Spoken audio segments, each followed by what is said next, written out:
মায়ের কাছে বিভিন্ন রান্নার আবদার করে, যদিও কিছু ভালো মতো খেতে পারে না।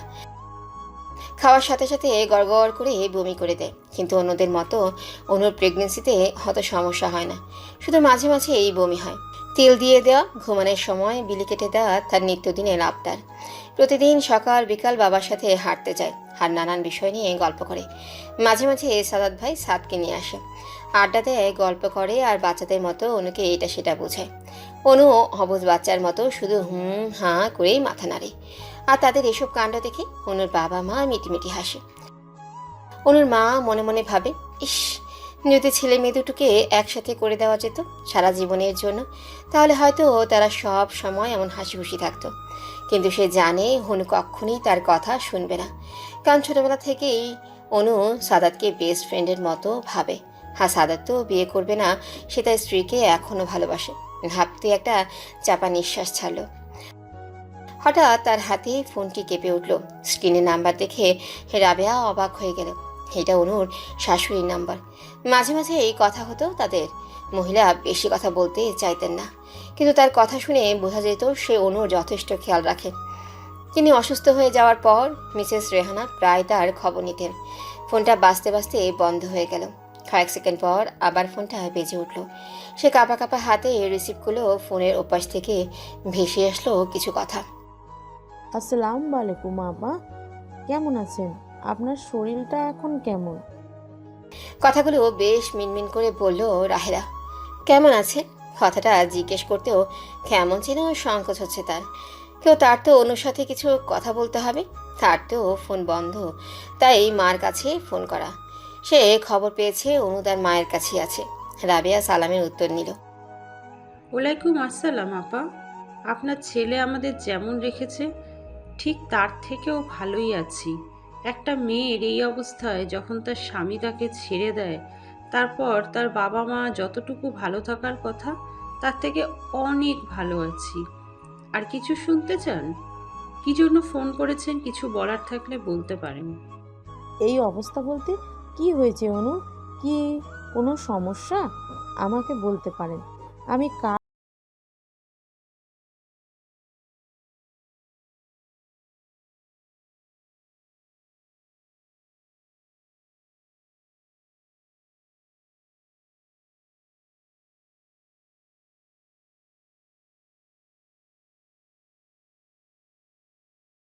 আমার নিজেরই ঘৃণা হচ্ছে ওর উপর। আমি আমার ছেলের সাফাই গাইতে ফোন দেইনি, আমি অনুর সাথে কথা বলতে চাই। অনুকে কি ফোনটা কিছুক্ষণের জন্য দেওয়া যাবে? আমি কিছু কথা বলেই রেখে।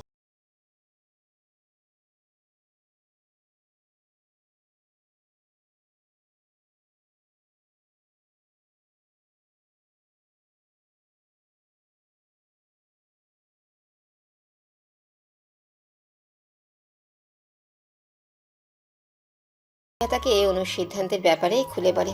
রাহেলা কথাগুলো শুনে খুশি হয়। আপনি চিন্তা করবেন না আপা, আমি এমন কিছুই বলবো না যা ওর ভবিষ্যতে নষ্ট করবে। আমি এমন কিছু কথা বলবো। ফোনটা দিয়ে বলল। কথা বল। হনু জিজ্ঞেস করলো। কে মা? রাবেয়া কিছু বলল না, সে রুম ত্যাগ করলো। হনু ফোন হাতে নিয়ে নিল। আসসালামু আলাইকুম, কে বলছেন? রাহেলার খুব আফসোস হলো। হনুর মতো একটা মিষ্টি মেয়ে তার দরকার ছিল। তার বড় ছেলের বউও ভালো, কিন্তু একটু বেশি কথা বলে। মেয়েটা তার তুলনায় অনু বেশ শান্তশিষ্ট। কি মিষ্টি করে কথা বলে, মিষ্টি করে সালাম দেয়। আর মেয়েটার সাথে তার ছেলে এমনগুলো সে নিজেও তো কম করেনি। যখন তখন মেয়েটাকে যা তা শুনিয়ে দিয়েছে। ওয়ালাইকুম আসসালাম। জিজ্ঞেস করব না কেমন আছিস, শুধু এতটুকুই বলবো, নিজেকে এমনভাবে গড়ে তোল যেন কেউ তোর দিকে চোখ তুলে তাকিয়ে কথা বলতে না পারে।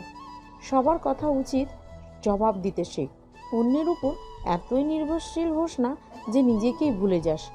সবাইকে বুঝিয়ে দে কে কার কতটা যোগ্য। আর সব সময় মনে রাখবি তোর এই মা সব সময় তোর পাশে আছে। কথাগুলো বলতে বলতে রাহেলার গলা ধরে এলো। অন্যদিকে অনু নিঃশব্দে চোখে জল বিসর্জন দিচ্ছে।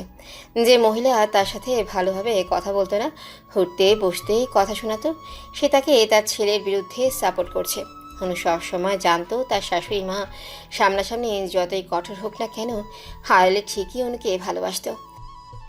প্রতিবেলায় খাবার খেতে বসে খোঁজ নেওয়া, অনু খেয়েছে কিনা, বাইরে গেলে সাবধানে থেকো বলে যাওয়া, অনু অসুস্থ হলে কারণে অকারণে রুমে যাওয়া, মাঝে মাঝে তাকে শাসন করা, সব কিছুর মধ্যেই অনু ভালোবাসা দেখতে পেত। তাই তো সে কখনো তার শাশুড়ির সাথে উচ্চ বাক্যে কথা বলেনি। শায়লা আবার বলতে শুরু করলো, অনুমা, আমি তোর সাথে অনেক খারাপ ব্যবহার করেছি, অনেক কথা শুনেছি, কিন্তু বিশ্বাস কর একটাও মন থেকে বলিনি। তুই আমার মেয়ের মতো, যে কোনো সিদ্ধান্ত আমাকে তুই পাশে পাবি। আজ থেকে তুই আমার মেয়ে, আর তোর দুটো মা। আর যার দুটো মা আছে তার আবার কিসের চিন্তা? অনু, আমি জানি তুই কান্না করছিস, চুপ কর, আর এক ফোঁটাও জল যেন তোর চোখ থেকে না পড়ে। যারা তোর এই কষ্টের জন্য দায়ী তাদের উচিত শিক্ষা দিতে হবে, তার জন্য তোকে শক্ত হয়ে দাঁড়াতে হবে। আর পারলে এইসব আচরণের জন্য তোর এই মাকে ক্ষমা করে দিস। ছি ছি ছি, এসব কি বলছেন? আমি কখনোই এগুলো মনে নেই। আমি জানতাম আপনি আমাকে কতটুকু ভালোবাসেন। মেয়ে বলেছেন, তাহলে আবার মেয়ের কাছে বারবার মাফ চাইছেন কেন? মায়েরা কি মেয়েদের শাসন করে না? মাফ চেয়ে আমাকে ছোট করবেন না মা, দোয়া করবেন আমাদেরকে। আমি আর আমার সন্তান যেন সবকিছু উপেক্ষা করে এগিয়ে চলতে পারি। সন্তানের কথা শুনে রাহেলার মাথায় যেন বাজ পড়ল। সন্তান মানে কি অনু? অনু, তুই কি প্রেগনেন্ট? অনু প্রশ্নের উত্তর দেয় না। সাফিন কি জানে এই খবর? না জানানোর জন্যই তো গিয়েছিলাম, তার আগে এসব হয়ে গেল।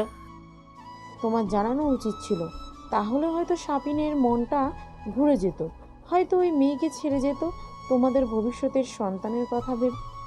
অনু সামান্য হাসল। না মা, এমনটা হতো না। যেখানে আমার ভালোবাসার অস্বীকৃতি জানিয়েছে সেখানে বাচ্চাটাকে মানতো না, আর বাচ্চাটার কথা ভেবে সংসার করলেও সেখানে ভালোবাসা থাকতো না। সেটা হতো দয়ার সংসার। আর আমি এতই ফেলনা হয়ে যাইনি যে আমাকে ওর মতো দুশ্চরিত্রের সাথে সংসার করতে হবে। আমি আমার সন্তানের জন্য চরিত্রহীন বাবা চাই না। ঠিক বলেছ অনু, কিন্তু আমার মনে হয় সাফিনকে তার বাবা হওয়ার কথাটা বলা উচিত। তারও তো অধিকার আছে। বাকিটা তোমরা যা ভালো মনে হয়। আমি সব সময় তোমার সাথে আছি। আমার সাথে যোগাযোগ রেখো, মাঝে মাঝে এই মাটার খবর নিও, আর কোনো ধরনের সমস্যা হলে আমাকে জানিও। আজ তাহলে রাখি, মাঝে মাঝে ফোন দিব। শাশুড়ির সাথে কথা বলেই অনু বারান্দায় গেল। অনু জানতো তার শাশুড়ি তাকে ভালোবাসে। সে তার চোখে তার জন্য মায়া দেখেছে, ভালোবাসা দেখেছে। এই মায়া ভালোবাসা তো সে সাফিনের চোখেও দেখেছিল। তাহলে সে কেন বললেও তাকে ভালোবাসে না? তাহলে কি অনু মানুষের চোখ পড়তে জানে না? সাফিনকে পাওয়া গেলেও বার সাইডের একটা লোকের সাথে কথা বলছে বললে ভুল হবে। কোনো অনুরোধ করছে, এই লোকটা তার দিকে ফিরেও তাকাচ্ছে না। হীরা তাদের সামনে গেল। সে শুনতে পেল সাফিন বলছে, প্লিজ ভাইয়া, অন্তত তুই তো আমাকে বোঝো। প্লিজ ভাই, অন্তত সবাই আমার থেকে মুখ ফিরে নিলে আমি কীভাবে থাকবো? তোকে আমার নিজের ভাই বলতেও ঘৃণা হচ্ছে। তোকে আমি ভালো জানতাম, মনে মনে সব সময় তোকে নিয়ে আমি গর্ব করতাম। তুই এমন একটা কাজ করতে পারলি, আমি বিশ্বাসই করতে পারিনি। এরই মধ্যে ইরা সেখানে উপস্থিত হলো। সাফিন, কে এই লোকটা যার সাথে তুমি এইভাবে কথা বলছো? আর উনি বা কেন তোমার সাথে এমন বিহেভ করছে? ইরা, ভালোভাবে কথা বলো। উনি আমার বড় ভাই শাওন। ইরাকে দেখে শাওনের মুখে তাচ্ছিলের হাসি ফুটে উঠল। তার সামনে একটি মেকআপের স্তূপ দাঁড়িয়ে আছে। এই মেয়েটির কারণে তার ভাই আজ বিপথে। এবার শাওন ইরাকে একবার উপর থেকে নিচ পর্যন্ত দেখে নিল। মেয়েটিকে দেখে একটা জঘন্য ফিলিংস আসে। শাওন সাফিনের উদ্দেশ্যে বলল, তোর ইরা, যার কথা তুই এতক্ষণ বলছিলি, তুই ওকে অনুর সাথে তুলনা করছিস? শোন ভাই, মানুষের চেহারা দেখলেই তার ক্যারেক্টার সম্পর্কে মোটামুটি ধারণা করা যায়। আমার কাছে ভালো চোখের ডাক্তারের নাম্বার আছে, একবার ওনার সাথে কথা বলে নিস। চোখটা ঠিকঠাক জায়গায় আছে কিনা তোর? পার্টিতে থাকার ইচ্ছাটাই মরে গেছে। বলি শাওন হলরুম ত্যাগ করলো। সে তার বন্ধুর ছোট ভাইয়ের বার্থডে ইনভিটেশনে এসেছিল। সেখানে তার শাহিনের সাথে দেখা। মা তাকে সাফিন আর অনুর ব্যাপারে সব বলেছেন। তিনি প্রচুর কান্নাকাটিও করেছেন। শাওনও অনুকে নিজের বোনের মতো ভাবত। খুব মিষ্টি ছিল মেয়েটা, কিন্তু তার ভাইয়ের যে কি হলো কে জানে, চকচক করলেই শোনা হয় না, তা তার অজানা নয়। আর এদিকে ইরা ফুসছে সাফিনের সামনেই তার ভাই তাকে অপমান করে গেল, আর সে কিচ্ছু বলল না। তোমার সামনে দাঁড়িয়ে তোমার ভাই আমাকে এতগুলো কথা বলে গেল, যা তা কমেন্টস করে গেল, আর তুমি কিছু বললে না। প্লিজ ইরা, সে আমার বড় ভাই, তাকে আমি কি বলতে পারবো? আর তাছাড়া ওরা ওনাকে খুব ভালোবাসতো, তাই ওর সাপোর্ট করছে। তুই চিন্তা করো না, একবার আমাদের বিয়েটা হতে দাও, তারপর দেখবে তোমাকে আপন করে নেবে। ভাইয়ার মন অনেক ভালো, আর মাও তোমাকে মেনে নিবে।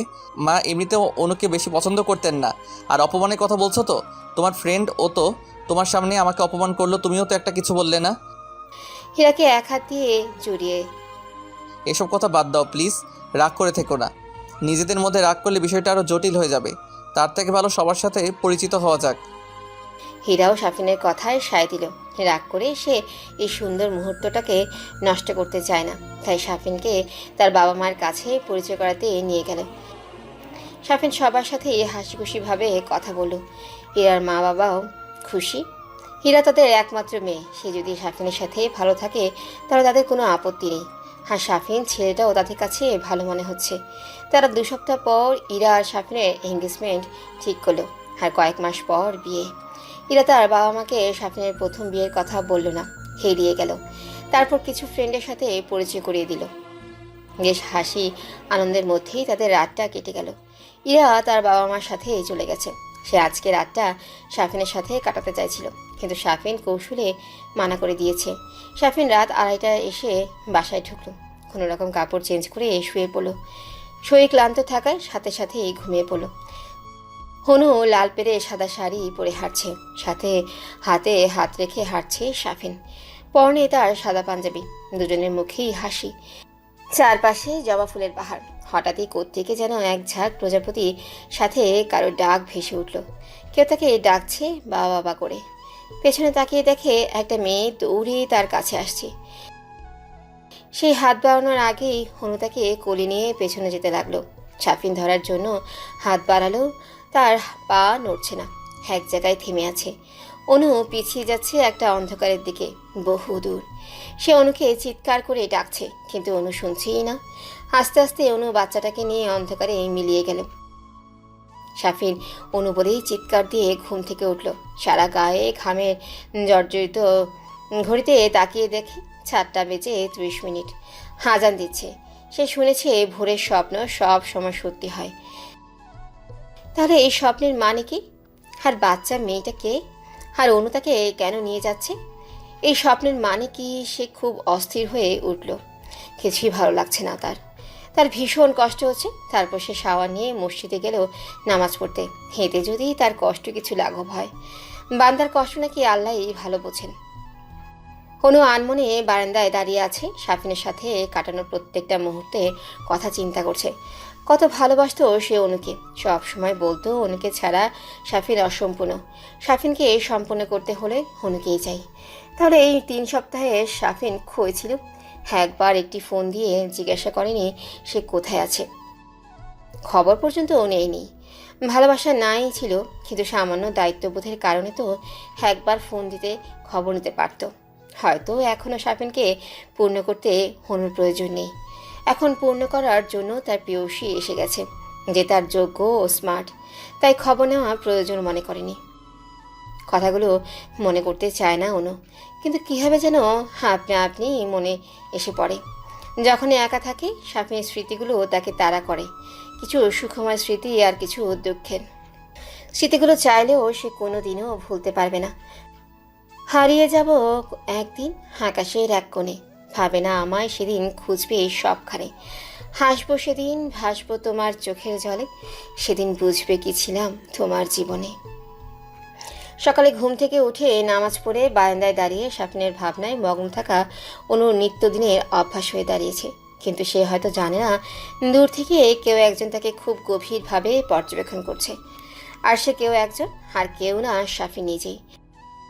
সাফিনের বাসা থেকে ওদের বাসা খুব বেশি দূরে না, প্রায় 30 মিনিটের রাস্তা।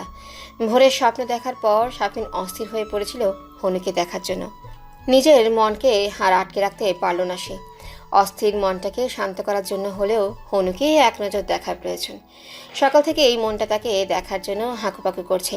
তাই 19-20 না ভেবেই নামাজ পড়ে রওনা দেয় ওদের বাসার উদ্দেশ্যে। সেদিন সাদাতের সাথে দেখেই সে ধারণা করেছিল হনু তার বাবা মার বাসায় আছে। 5:30টার সময় শাফিন ওদের বাড়ির সামনে পৌঁছায়। হনুদের বাড়িটা খুব বেশি বড় না হলেও মোটামুটি বড় বলা যায়। দোতলা বাড়িটি। দোতলায় পূর্ব দিকে রাস্তার পাশে অনুর ঘর। ঘরের লাগোয়া একটি বারান্দা আছে। সেখানে তারা কত রাত নির্ঘুম কাটিয়েছে। শাফিন নিচে দাঁড়িয়ে থাকতো, হনু বারান্দায় দাঁড়িয়ে তার সাথে ফোনে কথা বলতো লুকিয়ে লুকিয়ে। একবার তো ধরা পড়ে গিয়েছিল, তারপর তাকে বেশ কিছুদিন ঘর থেকে বের হতে দেয়নি। বারান্দাও লক করে দিয়েছিল অনুর বাবা। শাফিন নিজেকে আড়াল করে এমন জায়গায় দাঁড়ায় যেখান থেকে অনুর ঘরের বারান্দাটা স্পষ্ট দেখা যাবে। অনুর এক নজর দেখতে পাওয়াও কম কি। শাফিনের অপেক্ষার অবসান ঘটিয়ে প্রায় 20 মিনিট পর অনু বারান্দায় দাঁড়িয়ে আকাশের দিকে মুখ করে অনু কি যেন ভাবছে, আবার বিড়বিড় করে কি যেন বলছে। শাফিন কিছুই শুনতে পাচ্ছে না। এখন তার আকাঙ্ক্ষাটা আরও বেড়ে গেল। তার অনুর সাথে কথা বলতে ইচ্ছে হচ্ছে, কিন্তু কিভাবে বলবে? সে একবার অনুকে ভালোভাবে লক্ষ্য করলো। পরনে সাদা রঙের একটি সালোয়ার কামিজ, চুলগুলো ছাড়া এলোমেলো হয়ে আছে। ঘুম থেকে ওঠার কারণে চোখগুলো ফুলে আছে। অনুকে বিয়ের পর হাড় সালোয়ার কামিজ পরতে দেখা যায়নি। বেশ চিকন হয়ে গেছে, দেখলেই বোঝা যায়, কিন্তু চেহারায় যেন লাবণ্যতা বেরিয়েই চলছে। হঠাৎ যেন অনু খুব সুন্দর হয়ে গেছে। অনু আপন মনে কিছুক্ষণ বিড়বিড় করে বারান্দা থেকে চলে গেল।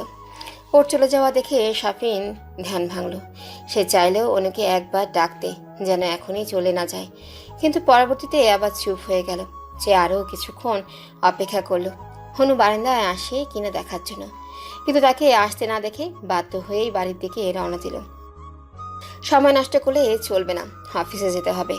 সামনের সপ্তাহে ইরা আর তার এঙ্গেজমেন্ট, তখন তার ছুটির প্রয়োজন। এখন ছুটি নিলে পরবর্তীতে আর পাওয়া যাবে না। শাফিন বাসায় গিয়ে অফিসের উদ্দেশ্যে রওনা দিল। সেখানে ইরার সাথে দেখা হলো। কিছুক্ষণ কথাবার্তা বলে যার যার কাজে মনোযোগ দিল। লাঞ্চ আওয়ারে ইরার জন্য অপেক্ষা করছে শাফিন। অন্যদিন হলে ইরা অপেক্ষা করত, তারপর একসাথে লাঞ্চ করত। তারপর সে বেরিয়ে পড়ে ইরাকে খুঁজতে, কিন্তু কেবিনে তাকে পাওয়া গেল না। তাই সে একাই লাঞ্চ করে নিল।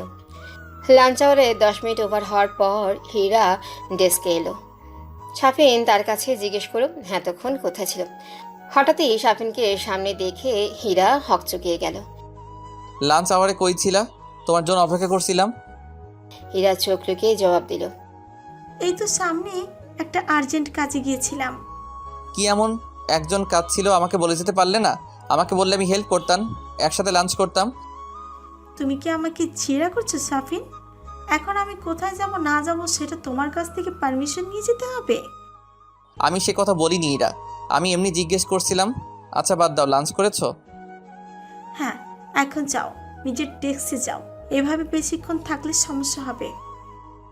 শাফিন নিজের ডেস্কে ফিরে এলো। হ্যাঁ, ইরা যেন হাসছিলে বাঁচল। ছুটির সময় ইরা ওভারটাইম করবে বলে থেকে গেল, তাই শাফিন আর কথা বাড়ায়নি, একাই বেরিয়ে গেল। বেশ কিছুদিন ধরেই হীরার পরিবর্তন লক্ষ্য করছে শাফিন। আগে ফোন দিলে ঘন্টার পর ঘন্টা কথা বলতে চাইতো। শাফিনের সাথে এখানে সেখানে ঘুরতে যাওয়া, রেস্টুরেন্টে খাওয়া, শপিংয়ে যাওয়া কখনোই মিস করে না সে। আর এখন শাফিন আগ বাড়িয়ে বললেও সে ভালো লাগছে না বলেই হেরিয়ে যায়। প্রায় সময় ফোন এঙ্গেজ থাকে, জিজ্ঞেস করলে চিল্লাপাল্লা করে, নানান বাহানা দেয়। এসব বিষয়ে শাফিন কোনো আগ্রহ নেই, কিন্তু কোথায় যেন একটা খটকা লাগে। ইদানিং ইরা ওভারটাইম বেশি করে। অফিস ছুটির পর শাফিন একাই বের হয়, কিন্তু হঠাৎ একদিন কিছু কাজ থাকায় সে আশেপাশে থাকে। হঠাৎই তার চোখ যায় একটা বাইকে করে হায়াজ আর ইরা যাচ্ছে। সে প্রায় সাথে সাথে ইরাকে ফোন দেয়। হ্যালো, এটা কই তুমি? কই তুমি মানে আজব প্রশ্ন। আধ ঘন্টা আগেই তো বললাম তোমাকে আজকে ওভারটাইম করব, তাই অফিসে আছি। ও সরি, ভুলে গিয়েছিলাম। আচ্ছা রাখি, পরে কথা বলবো। শাফিন স্পষ্ট দেখেছে হায়াজের সাথে এটা ইরাই ছিল, তাহলে সে কেন মিথ্যে বলছে? একবার কি অফিসে গিয়ে খোঁজ নেবে? তারপর সে আবার অফিসের দিকে রওনা দেয়। ভেতরে যেতে চাইলেই দারোয়ান তাকে বাধা দেয়। জি, কাকে চাই? অফিসে ঢুকতে পারবেন না, অফিস টাইম শেষ। আমি এখানে কাজ করি, এই যে তোমার আইডিয়া আসলে আমার এক ফ্রেন্ড ভিতরে আছে, ওভারটাইম করছে, জরুরি কিছু প্রয়োজনে তার সাথে দেখা করতে এসেছি। হাইডি থেকে দারোয়ান হাঁটতাকে আটকায় না। সে ভেতরে গিয়ে দেখে অনেকেই রয়েছে, কিন্তু সেখানে ইরাকে দেখতে পেল না। তাই সে অন্য এক কলিগ জিজ্ঞেস করলো, আসিফ ইরা কই? ওর তো ওভারটাইম করার কথা ছিল, কিন্তু ওকে তো কোথাও দেখতে পাচ্ছি না। আসিফ কিছুক্ষণ ভেবে বলল, ইরা না, ইরাকে তো বস ওভারটাইম দেয়নি, তো সে এখানে কেন থাকবে? কি বলিস? আজ 5 দিন যাবৎ ইরা ওভারটাইম করছে আর তুই বলছিস ইরাকে ওভারটাইম দেয়নি? তুই বোধহয় খেয়াল করিসনি। দিলে তো জানতামই। আমি দেখলাম ইরা একটা ছেলের সাথে বাইকে করে চলে যেতে, প্রায় প্রতিদিনই তো যায়। কখন বের হয়? অফিস ছুটি হওয়ার ঠিক 10 মিনিট পর। ধন্যবাদ দোস্ত, আজ তাহলে আসি, পরে কথা হবে। হ্যালো বন্ধুরা, পরবর্তী পার্ট খুব তাড়াতাড়ি আসবে, তো সবাই অপেক্ষায় থাকো। আর চ্যানেলটি যারা এখনো সাবস্ক্রাইব করনি তারা পরবর্তী পার্ট দেখার জন্য চ্যানেলটি সাবস্ক্রাইব করে রেখো। ধন্যবাদ সবাইকে।